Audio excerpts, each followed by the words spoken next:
Outside the space station, two astronauts are working on repairs. Suddenly, they hear a weird noise that makes their ears hurt as a shadow comes closer. In the USA, a group of teenagers is leaving on a trip to a lake house. Annie is introduced to Charlie, who behaves awkwardly and can't stop staring at a girl's picture on his phone. After a few hours of traveling, the group stops at a gas station, and Brendan wanders around to take some pictures. At the back, he finds a truck with dripping blood and a shape that appears to be a body. Suddenly, he's pushed down by Hunter, who thinks Brendan's a reporter and tosses away his camera. Brendan explains he's just a tourist that stopped for gas, and Hunter shows him the body, which turns out to be just a dead deer. At that moment, Charlie finds them, so Hunter releases Brendan, and both teens run back to the car when they see Hunter is armed. Meanwhile, in Alaska, some scientists discover strange disturbances happening in the atmosphere. Moments later, the teens make it to the lake house. While Rob and Kara have some private time in the house, the others take a walk to admire the forest. Brendan also installs a motion sensor on a tree to be safe against bears. The trio then wanders around and finds a house hidden in the woods. Annie convinces them to go inside because she thinks it's abandoned, but the fresh pelts hanging outside indicate it isn't. Inside the house, they find a bunch of stuffed animals and a functioning Doppler radar.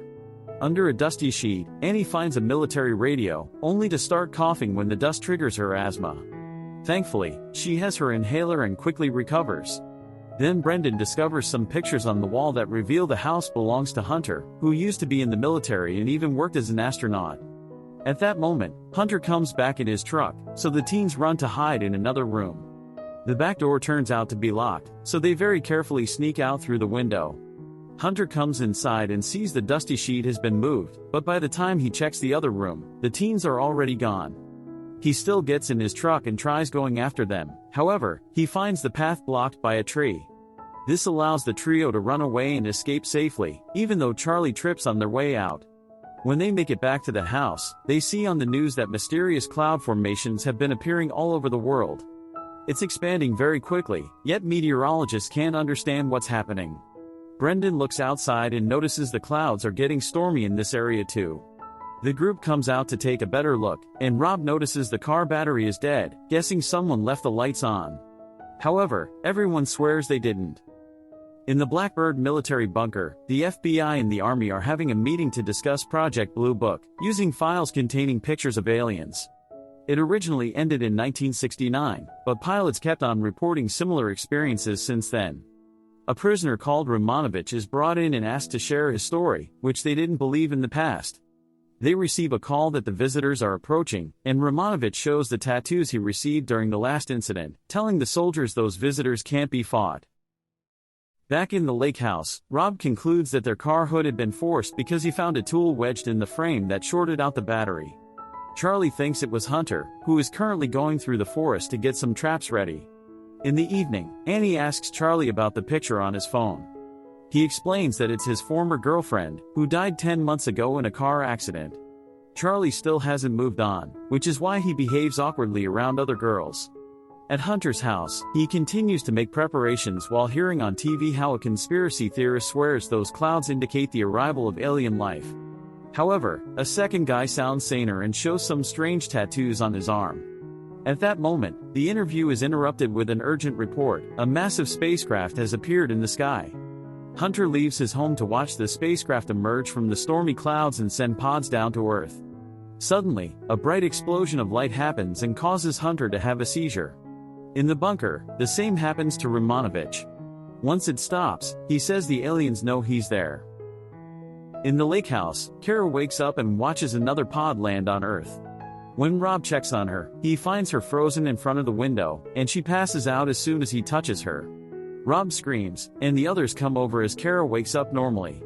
Meanwhile, Brendan is checking the camera from the motion sensor and finds something creepy moving in the dark. He calls his friends to show them, and a closer look indicates it's Hunter. Furious, Rob leaves the house to look for his gun in the car, unaware that Hunter is watching from the trees.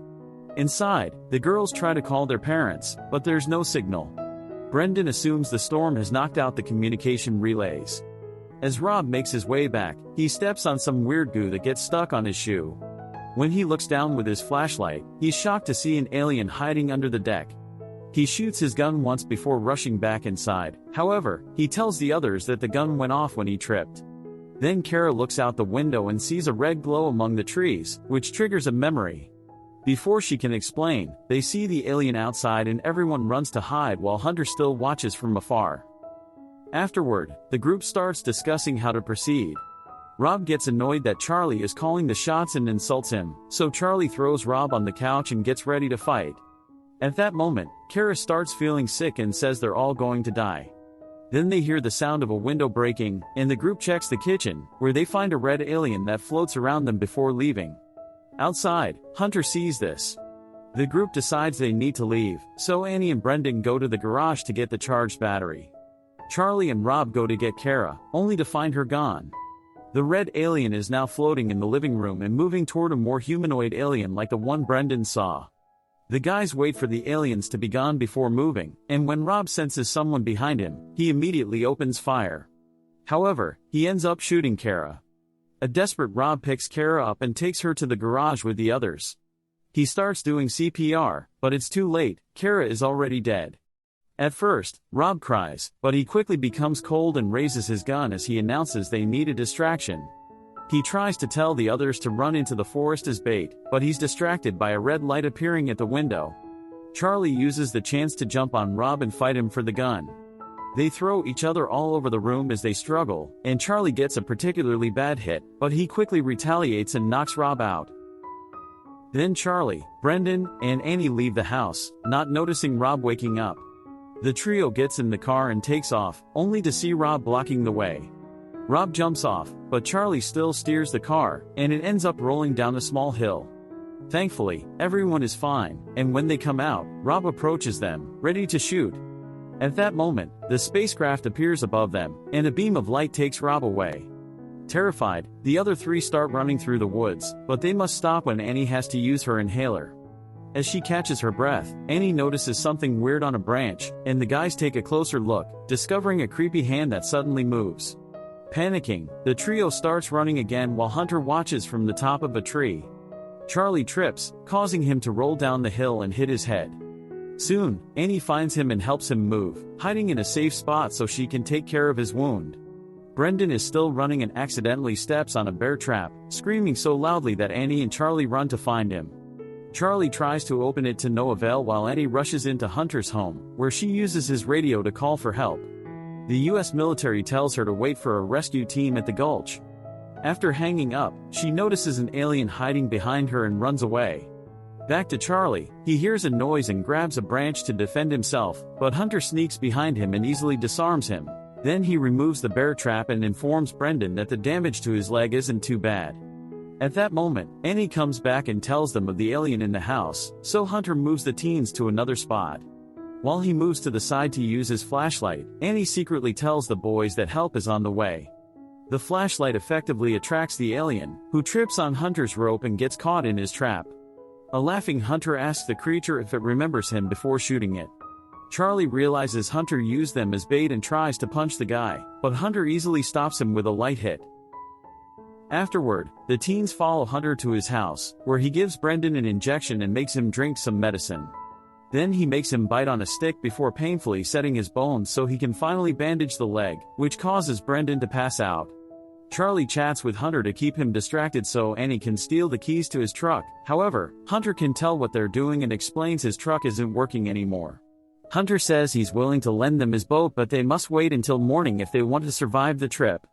Apparently sunlight interferes with the aliens' metabolism, making them slow.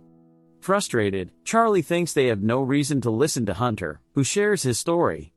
In 1995, he was an astronaut in a shuttle doing pre-launch checks. One moment he blinked, the other he woke up in a deserted land 2,000 miles away with no memories of what happened in the last 48 hours. As time passed, some memories came back, lots of lights, some smells and tastes. Romanovich had gone through the same thing and they both found strange tattoos on their bodies after the experience.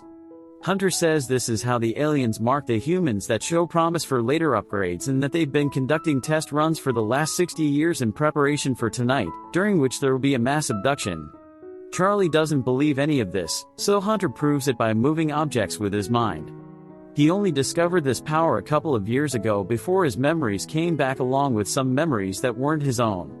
His theory says the aliens used some sort of neural implant full of information. Now he knows everything about the aliens, including the fact humans only evolved from unicellular organism thanks to the aliens' intervention. These creatures use humans to experiment on the same way humans use lab rats. Hunter did try to warn the authorities about tonight, but they said he was crazy, so he's determined to hunt down the aliens himself for revenge. Afterward, Hunter goes out to prepare more traps. Annie tries to comfort Charlie, who shares the story of how his girlfriend died. That night he had been driving and fell asleep on the wheel, causing the accident. When he woke up he tried to get the girl out of the car, but it was too late. The chat is interrupted by Hunter, who comes back dragging the body of the dead alien. He goes into the other room and starts cutting the creature open. Seeing a chance to escape, Annie and Charlie wake Brendan up. Suddenly the house starts shaking and the red lights appear outside, causing Hunter some unbearable pain. Then a screeching sound echoes in the house, hurting the teens' ears too. They get scared when they see a figure at the door, but it's Hunter who is leaving to check on his traps. Soon the lights change to blue and Brendan has a seizure as a bright glow fills the room.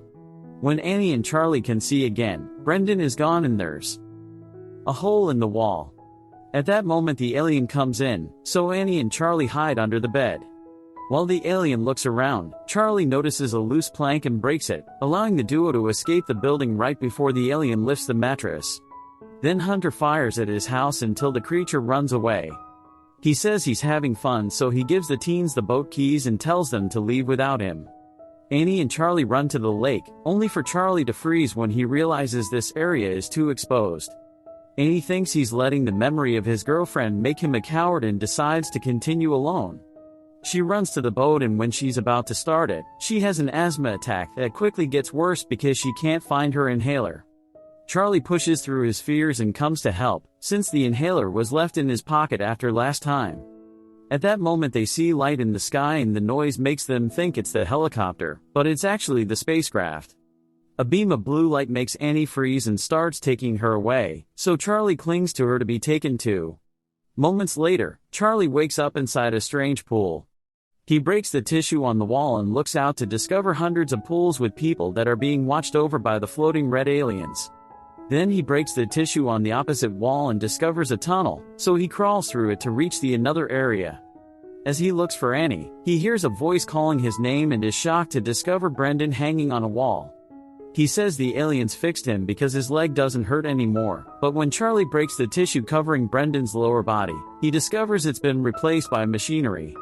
Terrified, Charlie keeps going and finds a room with a beating heart inside. Further in the back, there's another room with two tubs containing Kara and Rob, who are also missing their lower bodies. Rob suddenly wakes up and grabs Charlie's arm to stop him from leaving, but Charlie struggles against his grasp and forces him to release him by breaking the pipes connected to the tub. Hearing Annie calling for him, Charlie keeps on searching and eventually finds her in a tub too. Her body is still complete, so Charlie picks her up to save her and falls, revealing some wires connected to a weird skin shape on her back. Disconnecting her has also knocked her out. At that moment the aliens find Rob's broken pipes and come looking for him, using Rob's voice to call his name. Charlie finds a knife and hides in the tub, so when the alien comes closer, he bursts out to stab it. However, the creature is unbothered and grabs Charlie's face to push him underwater.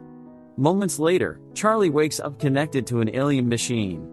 As the aliens start experimenting on him, he has a vision of him in the tub and his dead girlfriend appearing next to him. She asks him to let her go so he can start over, and Charlie agrees. At the same time the aliens drill into his brain. The next time Charlie wakes up, he's back on the forest in the morning. Since he's naked, he immediately notices his body now has tattoos like Hunter's. His clothes are neatly folded next to him. Nearby, Annie wakes up as well, also with tattoos and clothes waiting, but her inhaler isn't needed anymore. Charlie and Annie soon reunite and neither of them remembers what happened last night, but they kiss anyway. Afterward they return to the house, where they find Brendan and Rob retrieving the car. In just a few seconds, a perfectly alive Kara joins them too. Meanwhile the U.S. military watches the footage of the spacecraft taken by their pilots on patrol. It seems the aliens are leaving, and Romanovich smiles because he knew it would happen. At his house, Hunter admires the alien body, which he has hung on the wall like another stuffed animal. The news say 20,000 people disappeared and came back overnight, so the military are putting them in quarantine. Later that day, the teens get on the car to go home, and Rob shocks everyone by predicting the text that would arrive to their phones. At that moment, they find the road blocked by soldiers and cops, who immediately see their tattoos and make them leave the vehicle. Then the men discuss what to do, and Annie can hear them talking about killing them even though they're whispering. Suddenly the soldier turns around and quickly shoots Rob and Kara. When he aims at Brendan, he only hits him in the leg while a cop uses the chance to shoot Annie.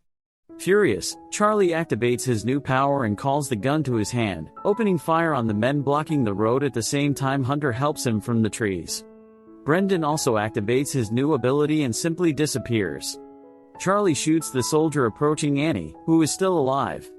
A cop grabs him from behind and Charlie throws him to the ground, breaking his neck. Afterward, Charlie and Hunter share a nod before Hunter leaves. Brendan appears nearby and Annie and Charlie leave with him through the woods. After they're gone, Kara's wound heals itself and she wakes up. Then Kara touches Rob to heal him too. In the forest, the trio notices another storm coming,